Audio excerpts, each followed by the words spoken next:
The fall conference season is right around the corner, and we've got two events that you need to put on your calendar. On October 19th, we are back with Transition AI New York. Transition AI is the leading B2B event for energy practitioners and artificial intelligence experts. The New York event will explore current use cases and deployments within electric utilities, the role AI can play in streamlining project development, maximizing revenues, and integrating DERs. Plus, I'm going to do some live interviews and storytelling on stage. We'll present some deep market research, and we'll have a workshop on use cases. Our listeners get 10% off by using the promo code PSPODS10. Come join me, our journalists and researchers, and a bunch of experts in Manhattan for Transition AI. Register at the link in the show notes or go to transition-ai.com. And for you West Coasters, Canary Media is holding another Canary Live. This one is in Berkeley, California. It is on October 3rd. These events are super fun. We've hosted a couple of them with Canary. Panelists are handpicked by the Canary editorial team, and they'll dive into all things related to the energy transition, the Inflation Reduction Act, technology, and innovation. Drink, eat, socialize with clean energy leaders, investors, inventors, public leaders, and advocates. You can follow the link in the show notes to get your tickets to Canary Live Bay Area today. Transition AI New York, Canary Live Bay Area. Put them on your fall calendar for October. We'll see you there.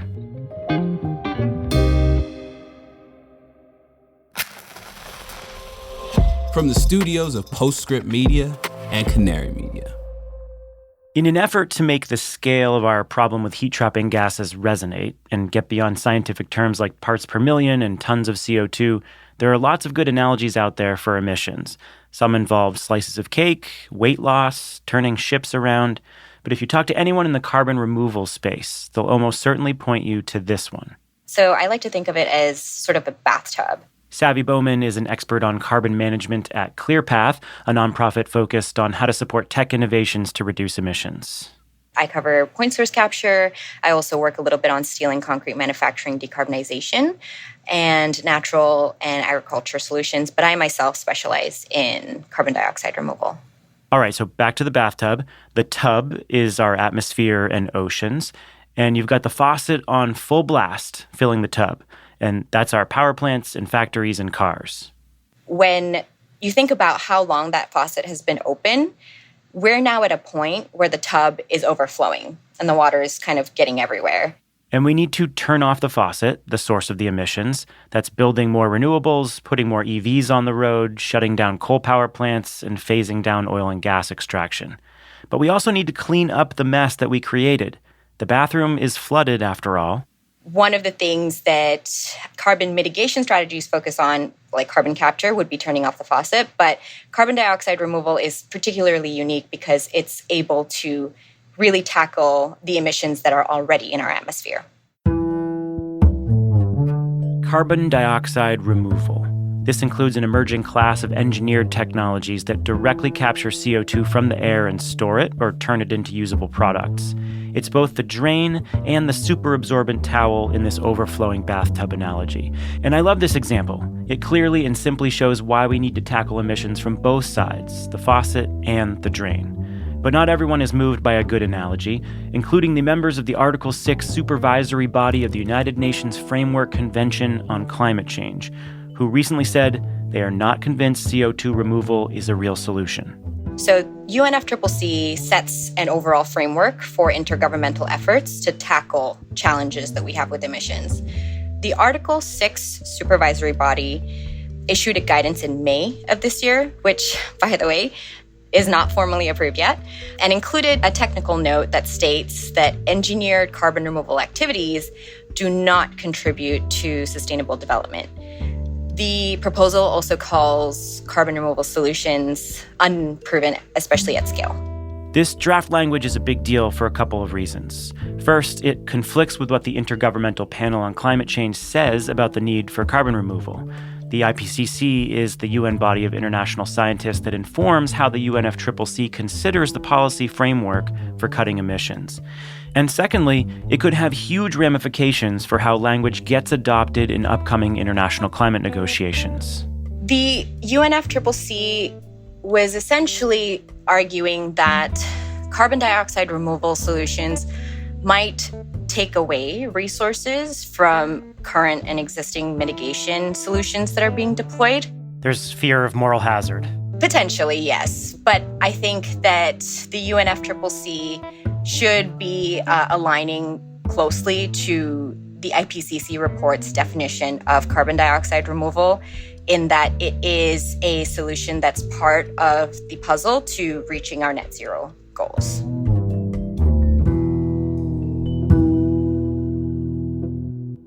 How high are the stakes in getting it right? I would say the stakes are high, but the UNFCCC is not the only entity that people are persuaded by. The U.S. federal government is a powerful voice, and they have been able to demonstrate that through their commitment to carbon dioxide removal policies and carbon dioxide removal strategies to sort of catalyze not only the research and development pieces, but the actual deployments and the steel in the ground.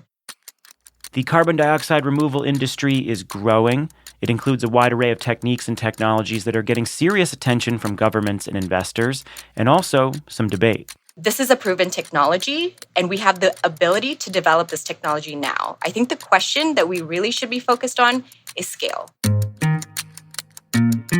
This is The Carbon Copy. I'm Stephen Lacey. A UN panel's dismissal of carbon dioxide removal has raised concerns within the industry. Savvy Bowman of ClearPath joins us to explain why it's far from the last word on the matter and why America is stepping up in a very big way.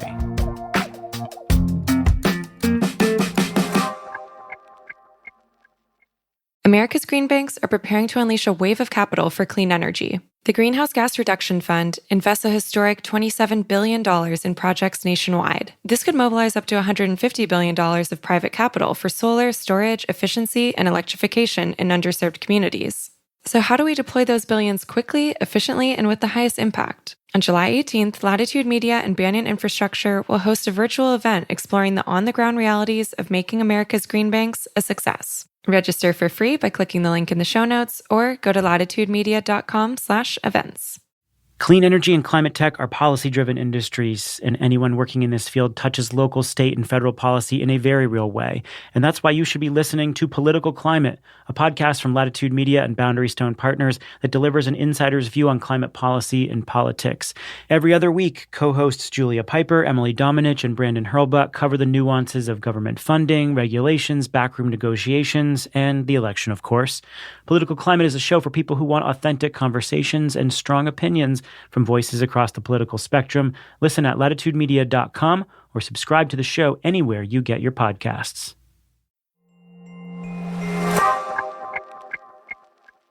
Carbon dioxide removal, or CDR, is a very broad term. It includes a spectrum of nature-based and engineered approaches, from sequestering carbon in soils, to burning biomass and capturing emissions, to capturing CO2 from fossil power plants and mineralizing it underground. One of the most popular and promising solutions is direct air capture, or DAC. It's still expensive, but many believe it's possible, difficult but possible, to slash costs up to tenfold in the next decade, making it a commercially attractive option. It's essentially a giant filter that sucks out carbon dioxide from the atmosphere and uses that CO2 to either store it geologically in saline formations, or you can use it to create fuels, create plastics, and a wide array of things. We now even have newer and emerging strategies that involve the ocean, which is really exciting. On the more engineered side, you have a process sometimes referred to as direct ocean capture, where you essentially extract the CO2 from ocean water through electrochemical processes and then store that CO2 or use it. Think of it like the DAC equivalent of the ocean. And so how big is the market? When you look at the market of CDR and what we need to actually accomplish, like how much carbon dioxide do we really actually need to pull out of the atmosphere, this is just a drop in the bucket. The National Academies of Science estimates that we will need to remove 10 gigatons, that's 10 billion metric tons of carbon dioxide yearly by 2050, and then doubling that by 2100. DAC is actually currently hovering around 7,000 metric tons annually globally. So I know this can seem daunting and almost insurmountable, but I think what's really important is that The Department of Energy recently issued a report, the Carbon Management Liftoff Report by the Loan Programs Office. And that report actually covers committed announced capacity for all different types of carbon removal solutions, including DAC, biomass carbon removal solutions, and then mineralization strategies as well. So there is a broad range, and it is likely that we'll be able to see that first million metric ton all the way to the first billion metric ton pretty soon. Yeah, those numbers are incredible, and we need to see the industry scale by many orders of magnitude. Why are we focused so heavily on engineered carbon removal right now, even at this very early commercial scale? I mean, there's a lot of fear about the durability of nature-based solutions. Why are people pouring money into this space, and what is where is the technology readiness?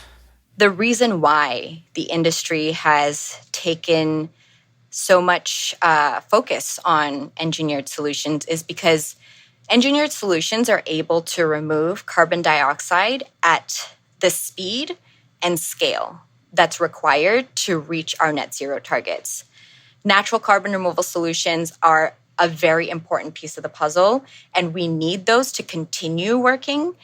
But if we're talking about the square footage it requires to plant trees and have that carbon dioxide removed over time versus the square footage a DAC unit might require to remove carbon dioxide in a given time, the DAC unit is going to require less square footage, less energy, and is going to be able to remove more CO2 quickly.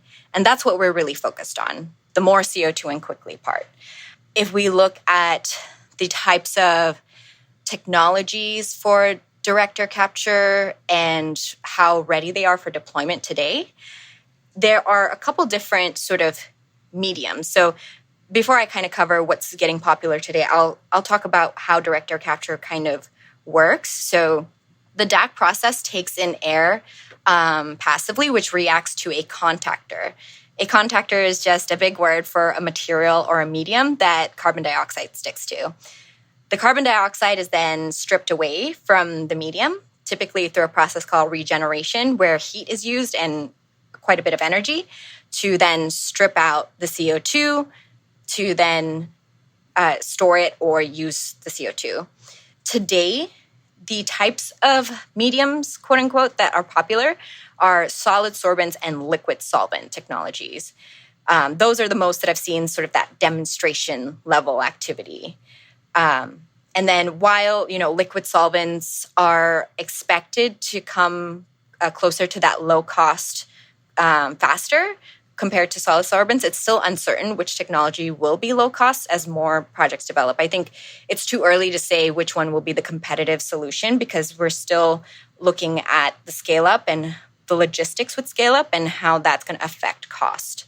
And then if we're looking at sort of the materials and capture processes that are emerging, we also have electric and moisture swing solid sorbents and membrane processes that are emerging. And then also sometimes potentially overlapping with enhanced mineralization processes like you'll see in Heirloom's carbon process. So this brings us back to this language in May that worried the industry coming out of the UNFCCC. I know this is draft language. It will evolve over time, but there was worry that it could have an enormous impact on the carbon removal market if the language wasn't changed considerably. How is that language reflective of the different views on the need for engineered carbon removal? When looking at the ecosystem of any new solution, I think there's always going to be, the innovators and the pioneers that are full steam ahead, rolling forward, trying to prove out a solution and want to make sure that they can be effective. And there's always going to also be some level, and this is always healthy, some level of concern, just mainly that it will evolve efficiently, will not actually result in any negative impacts on a community, and also, be able to address the net zero goal in a impactful way. So I think with the UNFCCC guidance, what's really important to focus on is that they should be incorporating IPCC's definition of carbon dioxide removal. So just to tell you what that is technologies, practices, and approaches that remove and durably store carbon dioxide from the atmosphere. And that CDR itself is required to achieve global and national targets of net zero CO2 and greenhouse gas emissions.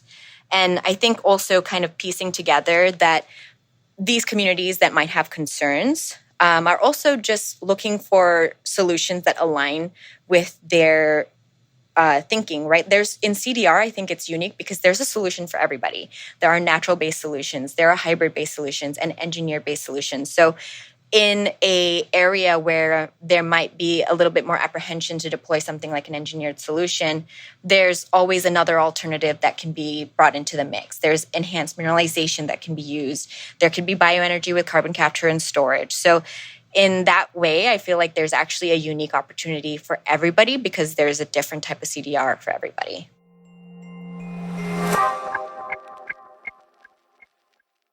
On July 18th, join Latitude Media and Banyan Infrastructure as we take a deep dive into the next phase of deploying the $27 billion Greenhouse Gas Reduction Fund. We'll provide practical insights for the state agencies and local lenders at the front lines of dispensing these funds. Where are the bottlenecks? How do we balance speed with transparency? And can America's green banks live up to the expectations of both local communities and Wall Street? Latitude Media's Stephen Lacey, Banyan co-founder Amanda Lee, and Clean Energy Fund of Texas EVP Billy Briscoe will answer these questions and more on July 18th at 1 p.m. Eastern. This is a must-attend for project developers and financiers. Register for free at latitudemedia.com/events or click the link in the show notes.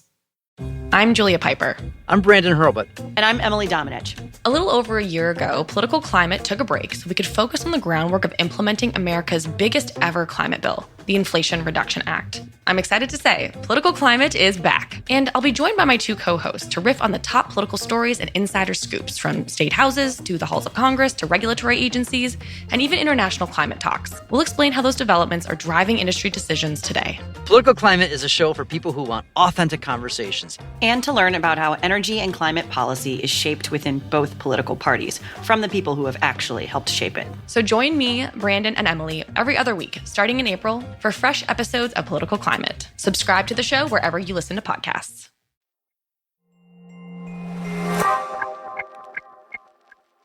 Whatever happens with the negotiations around UN language, and it surely will change, countries are stepping up. And America has jumped into CDR in a major way. The Inflation Reduction Act expanded tax credits for the technology, and this month the Biden administration unveiled $1.2 billion in funding for hubs to support direct air capture projects, plus $13 million for 23 different R&D projects in carbon management. Direct air capture hubs was actually authorized and appropriated in the bipartisan infrastructure law in 2021. So this particular program authorized 4 regional hubs, which each would capture 1 million metric tons of CO2. Now, this announcement that came out covers 2 of those hubs. The first one being in South Texas, that's the South Texas DAC hub, being led by 1.5, a subsidiary of Occidental Petroleum. And the tech provider for this particular project is Carbon Engineering. They will be removing 1 million metric tons of carbon dioxide annually and storing it geologically. The second project that was announced is Project Cypress. Now, that's going to be in Louisiana and led by Battelle. The tech providers for this project are going to be Climeworks and Heirloom. Climeworks is actually a Swiss company, and they've got a DAC project operating in Iceland, but we'll be working with Heirloom this time to deploy a project in Louisiana, and they will also be capturing 1 million metric tons of CO2. Their storage method is also going to be in saline aquifers, which is just geologic storage, and both of these projects will have benefits of, job creation, roughly about, 2,300 jobs or 2,500 jobs roughly in construction, operations, maintenance, and et cetera. Now, These 2 hubs are the first part. There were also 19 early stage awards, and those will be critical as well in kind of getting more lessons learned on how carbon dioxide removals or direct air capture works in all these different types of geographical regions. If you actually look at the map of where everything has been awarded, it's really great to see how diverse the awards have been geographically. So you'll be able to get a lot of good data for the different types of climates, the different types of elevations, topographies, access to geologic storage, etc. And then another big piece of news came out of the Energy Earth shots at the Department of Energy. So I remember in the mid-2000s when the Department of Energy created the Sunshot Initiative, and that was to get the cost of installed utility-scale solar below $1 a watt. And because of some of those efforts and because of what was happening out in the market, the industry achieved those goals ahead of schedule. One important program is the carbon negative shot. That was announced last year, and they've started to build on that program. What is that program? What cost targets are they trying to achieve, and why is it critical for the industry? The Carbon Negative Shot program is actually a really important DOE initiative because it looks to deploy a suite of carbon removal solutions to reach $100 per metric ton of carbon removed. So that's an all-inclusive cost. And so this program is one of the first indications that the Department of Energy was really taking carbon removal seriously. And actually, last Thursday, the night before the DAC Hub's announcement, we saw a notice of intent get released by the Department of Energy for carbon dioxide removals as a whole. So the commercial DAC price, which is something that was authorized in the Energy Act and then appropriated in the bipartisan infrastructure law, had a direct air capture pilot price. And the notice of intent last Thursday covers that 60 million of the funds will actually go towards direct air capture. But I think what's even more exciting is the Track 2 CDR purchase pilot, because this is allocating 35 million roughly over several types of carbon dioxide removal solutions. And this will be the world's first direct government CDR purchasing effort. This is a big deal. There is going to be an opportunity here for a diverse set of solutions to receive funding and catalyze on the same level as direct air capture. And something I think is not talked about enough is legislation that covers tech inclusivity. And you'll see this in the Carbon Removal and Emission Storage Technologies Act, which was reintroduced in this Congress by Senator Collins and Cantwell, and I believe also Cassidy, King, and Coons, that in the first title actually covers this diversity. It expands the DOE program for CDR even further by adding biomass carbon removal and storage pathways.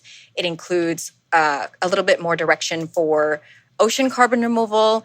And then most importantly, in the second title, there's a provision for a competitive carbon removal purchase program. So I think talking about the longer term policy opportunities that exist is also super critical, in addition to these wins that we've started seeing from the Department of Energy. So what does all this amount to? The purchasing, the funding for demonstration and R&D, the tax credit. This is a pretty impressive collection of policies. Where does this put the industry through the end of the decade? Has America become the front runner in carbon removal? I think so. I'd like to think that by the end of the decade, we're going to see even more wins because of these catalytic mechanisms that have paved the way for American innovation to really take the forefront. We are on track to reach that first billion metric tons. We've paved the way for a lot of different companies to actually come to America, and you'll see this through a lot of the different announcements that are coming out every day with carbon removal companies taking root actually in states in America. We have Climeworks with who came over from Iceland, and plenty of other sort of solution providers that are interested in moving over. So I personally think that America is leading the way in this technology. Savvy Bowman, Program Manager at ClearPath, thank you so much. Thank you so much, Stephen. The Carbon Copy is a co-production of Postscript Media and Canary Media. You can find all Canary Media's coverage on this at canarymedia.com and sign up for our newsletter to get updates on all of our pods and our coverage and some really cool announcements coming up at postscriptmedia.com. Don't forget to go to the show notes and get your ticket for Transition AI New York. We'll see you there. This episode was produced by me with help from Dalvin Abuaje. Sean Marquand is our engineer. He composed our theme song. Original music came from Echo Finch and Blue Dot Sessions.